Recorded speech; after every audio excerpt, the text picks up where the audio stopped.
So today I want to show you a few tips I found for working with vinyl siding this stuff. I just about finished siding my garage. It's kind of late in the year to be doing this. I had to run the salamander a little bit.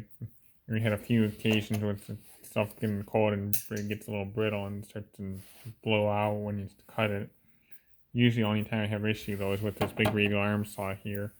Even though that is a big expensive like $60 laminate blade, but and if you cut it right, it doesn't seem to do that. So I'll get into that in a little bit. But I found a friend and neighbor who works for a builder told me one way you can cut this is a angle grinder with a cutoff wheel. I originally thought I always use these because I think they're safer, and I just like the diamond blades better, even though they're more expensive and they don't really expire that I know of, like the normal cutoff blades. Anyway, that one ended up getting damaged, so I had to chuck it. And this was an older diamond blade, so like I don't really care if it gets destroyed in the vinyl, but this actually cuts really good, even if it doesn't need to be diamond. I don't quite know the function of how this cuts the vinyl. I know that it's like a saw, obviously, but at least what I was told, it actually more like it melts the vinyl. I'm not sure I quite believe that totally, but I think it's more cutting because you can see all this dust and stuff here. And I found one, I like this particular Ryobi grinder because it's got a swivel handle, so you can do like a sideways cut and you put the handle on top, flip the guard over. You can use it basically like a skill saw, and then you just go like that. The only issue I found with this thing is the rotation of the blade. At least if you're going to go like this, the rotation comes up into the guard, so then you end up getting all this dust in your face and stuff, even with safety glasses on, and it still gets in your eyes and stuff. So I found that if you're going to do that, the best thing is to use a face shield, like a PPE type face shield. That way you don't have that stuff getting in your face and your eyes and stuff. The other tool I didn't think would work that well, but I figured I'd try it, was this oscillating multi-tool. You can find these anywhere. Ridge makes them like this one. The Job Max, that's what I got. There's also like a fine version, that's like the fancy one. There's Dremel versions, there's Harbor Freight versions, whatever. They're all basically the same thing. The oscillates like that, and usually they're all variable speeds. And didn't know how well or quick this would work, but I found it works the best with like a wood drywall blade that works fine. I mean, like this blade for big cuts. A couple times I had to use like a little tiny blade to get in the corner and like a J channel or something. When you're trying, they got this clamped on the saw, so you're trying to make a cut. This almost works as fast as a grinder, and so I like this because it's battery, so I could take it outside, and if I had to make an adjustment or whatever to trim off a little bit, or a nailing flange in a gable end or something like that, I can use this thing. Or if I wanted a lot more control than a grinder, like if I wanted to make like an electric J block cut out in the middle of a piece, like say here, I can just plunge cut with this thing. So I'll try and show that now. So if I wanted to, I could go like.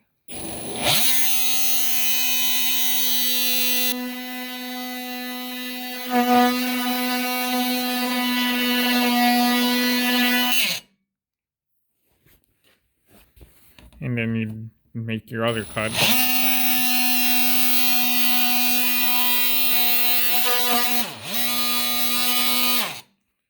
And then you make your square or whatever you need to do for your J block or whatever you're working on. I also like this tool a lot for say in vinyl siding they have notches in the bottom here. A couple places because of the piece I used or whatever, I had to make a notch in the piece because I didn't have a piece that had that in it. So what I would do is go and flip the siding over, but I'll try and show it like this. I'd run the blade up into that area there in that corner, run the saw like that, and then do the same thing here, or just actually probably go like this and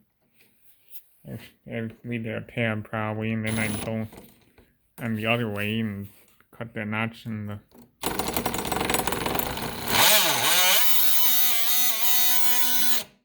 And then you can kind of break that little bit out of there. And then, like, if like this, they also do the same thing up here. It comes back like 1.5 inches. You don't have this nailing flange and this fin here. They can go like this.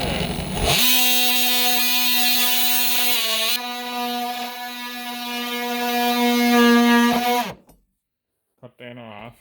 And then at least what I found, it usually works best to go like sideways. And then you can go in there in that cavity where the siding would slip in.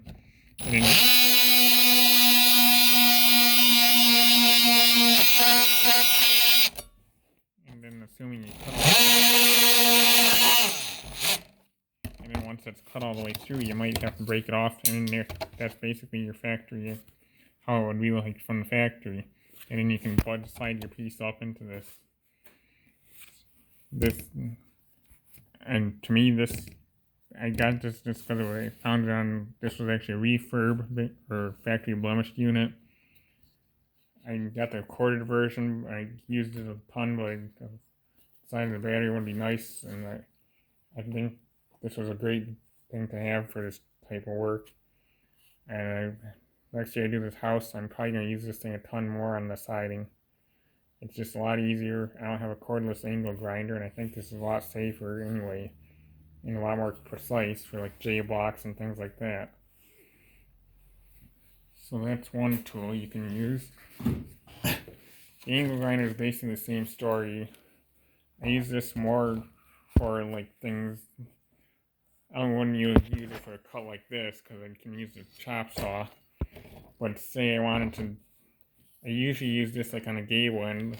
So like this cut here, I might have used that oscillating tool, or I could have used the angle grinder. And in my case, it goes from like a 1/2 inch here. I had to measure up 25 inches, and that gives me my slope. I believe it's like a 410 or 412 pitch, something like that. I don't quite remember, or some. Anyway, this thing's a little bit messier, and that's the other reason I don't like this thing as much. But say I wanted to cut the piece off, I can.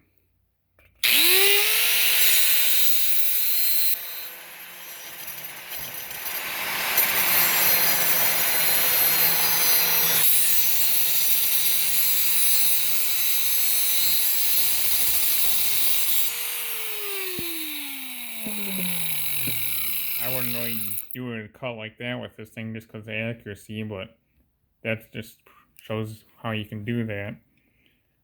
And I like the side hand on this, at least this unit, so I can, when I do those slope cuts, I can go like this and have more control. And this one, I can have the trigger here and rotated like normal and have this grinder wheel 90 degrees to the trigger.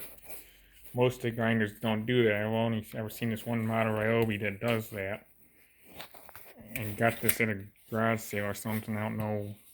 I don't even think they make this type grinder anymore. And then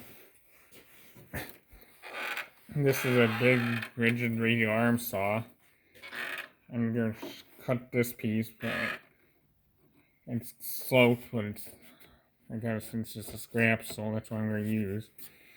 But at least what I found, at least when it's cold anyway, I was cutting it like this, starting at the front and then kind of going backwards. But at least when it's cold, it seems like it bites in and chips a lot more. So I found the best bet, especially like back here when you get into like the nailing fin, if that was back here and I was cutting that, is to actually come down on top of it, not go sliding in.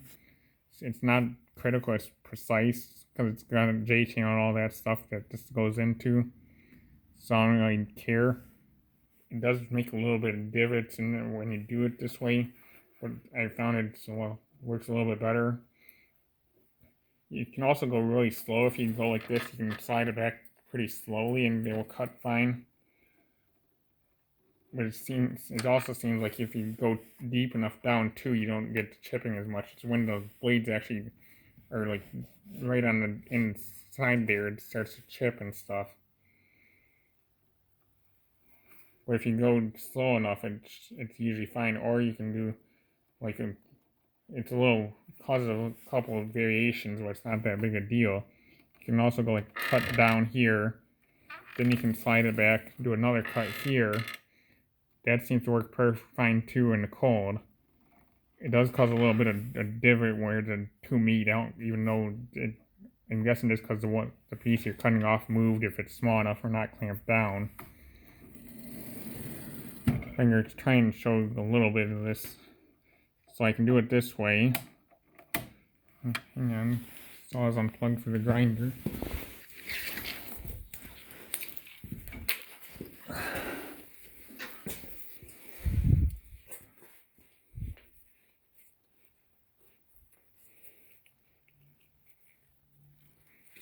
Okay. So you can do it this way.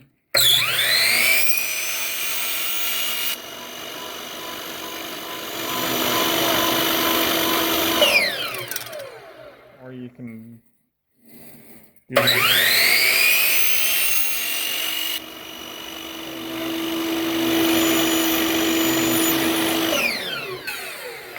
And that causes a few variations there, but nothing major, so that's also a good valid way to do this. Anyway, that's some tips if you're cutting vinyl siding in like cold, or if you're wondering what tools you should use to cut this stuff, or something like that. I would say radial arm saw, oscillating tool, and an angle grinder. That's with the cutoff wheel. That's about all you need, other than markers, straight edges, things like that.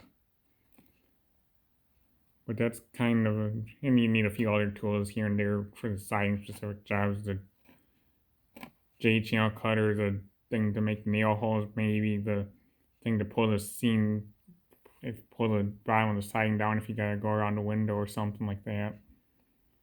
But at least these are the tools you can use to cut siding, and some tips for cold weather.